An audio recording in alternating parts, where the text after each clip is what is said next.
Þá fjórði liður á dagskrá miðbær uppfærsla deiliskipulags. Til máls tekur bæjarfulltrúi Þórhallur Jónsson.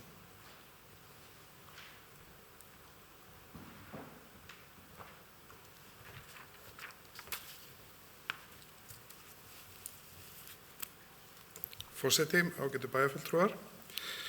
Liður 1 í fundargerð skipulagsráðs dagsett 12. maí 2021 lögði fram að nýju og lokinni auglýsingu samkvæmt 1. málsgrein 41. greinar skipulagslaga nr. 123 frá 2010 tillaga breytingu á deiliskipulagi miðbæjar Akureyrar.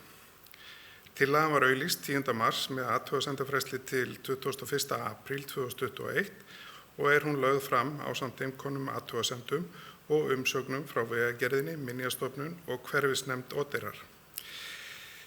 Tillagan lögð fram með minniháttar breytingum til að koma móts við efni innkominna athugasemda og umsagna auk þess sem fyrir liggur tillaga svörum við athugasemdum.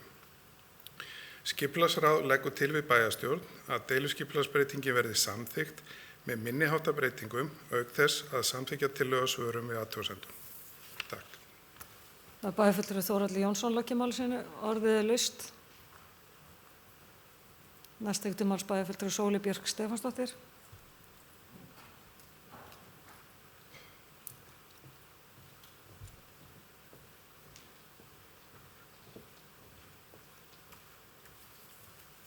Forseti, ágætu bæjarfulltrúar.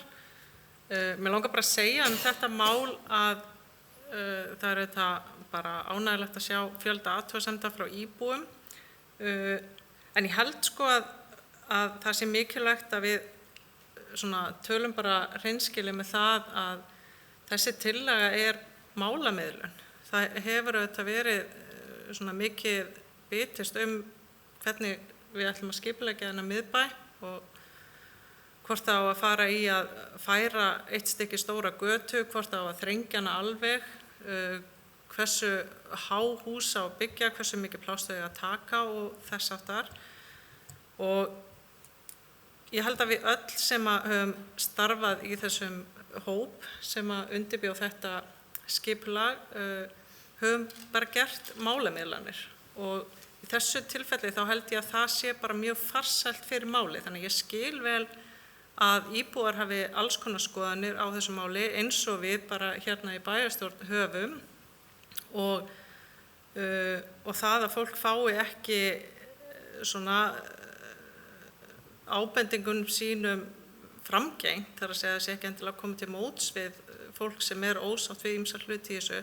Það í raun og veru bara hluti af þessari málamiðlun sem við erum að gera og mér finnst bara mikilvægt að við séum bara opinska og hreinskilin með það að þetta það sem að við sem hópur og vonandi við sem bæjarstjórn komum okkur saman að sé eitthvað sem við öll getum verið að einhverju leyti tiltölulega sátt við, þó svo að ekkert okkar held ég sé að fá sínum ítrustu draumum framfylgt þetta svæði. En ég hef bara tekið undir það að það sé mikilvægt að koma okkur úr þessum hnút sem að málið hefur verið í mjög lengi. Þannig að ég styð þessa tillögur og bara þokkalega sátt við þær. Bæjarfulltrúi Sóley Björk Stefánsdóttir lokið máli sínu. Orðið laust. Sem fleiri hafa ekki hvatt sér hljóðs, þeir sem geta samþykkt þessa deiliskipulagsbreytingu og athugasemdirnar eða svörin. Það eru 11.